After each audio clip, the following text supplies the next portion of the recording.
इंसान अपने सपनों का घर खरीदने में अपनी आधी ज़िंदगी बिता देता है।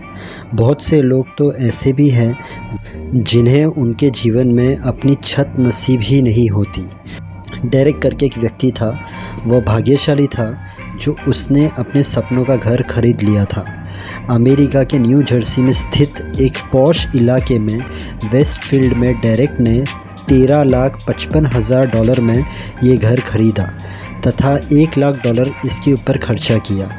डेरेक अपनी पत्नी मारिया और 3 बच्चों के साथ जल्द से जल्द इस 6 बेडरूम वाले शानदार घर में शिफ्ट होना चाहता था। सब कुछ तो हो चुका था, लेकिन थोड़ा रिनोवेशन का काम बाकी था। यहाँ तक सब ठीक था। डेरेक और उसका परिवार अपने नए घर को लेकर काफ़ी उत्साहित था। तभी डेरेक के साथ कुछ ऐसा हुआ जिसने उसकी रातों की नींद उड़ा दी। दरअसल डेरेक एक दिन जब अपने नए घर में पेंटिंग का नया काम देख रहा था, तभी उसे उसके लेटर बॉक्स में एक चिट्ठी मिली। चिट्ठी में सबसे पहले तो उन्हें नए घर खरीदने की बधाई दी गई। इसके बाद चिट्ठी में लिखने वाले ने लिखा था, इस घर पर नज़र रखी जा रही है। लिखने वाले का दावा था कि उसकी पुश्तें इस घर पर नज़र रखे हुए हैं।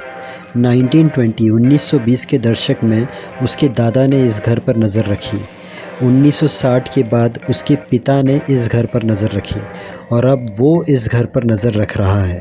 उसने डेरेक को ये भी लिखा था कि वे नहीं जानता इस घर की दीवारों में क्या राज दफन है। चिट्ठी लिखने वाले ने अपना नाम की जगह दी वॉचर लिखा था। चिट्ठी को लेकर डेरेक ने पुलिस शिकायत भी की, लेकिन चिट्ठियों का सिलसिला नहीं रुका। अब तो डेरेक को चिट्ठियों में धमकियां मिलने लगी थी। वो चिट्ठी के अंदर सब चीज़ें लिखता था। डेरेक और उसके परिवार से जुड़ी हर छोटी बड़ी जानकारी का पता था उसे।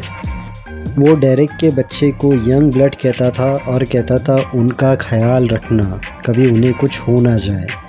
इन चिट्ठियों को लेकर काफ़ी छानबीन हुई, पड़ोसियों से पूछताछ की गई और तो और डेरेक ने उस वॉचर का पता लगाने के लिए एक FBI ऑफिसर को प्राइवेट जासूस के तौर पर भी रखा, लेकिन इन सब से कुछ फ़ायदा नहीं हुआ। अंत में हार कर डेरेक ने ये घर घाटे में बेचा।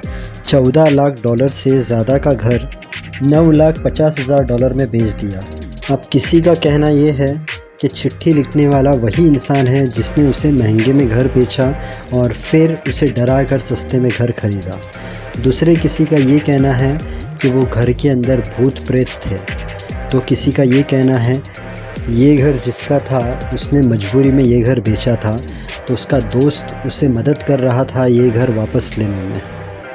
आपकी क्या राय है, कमेंट में ज़रूर बताना।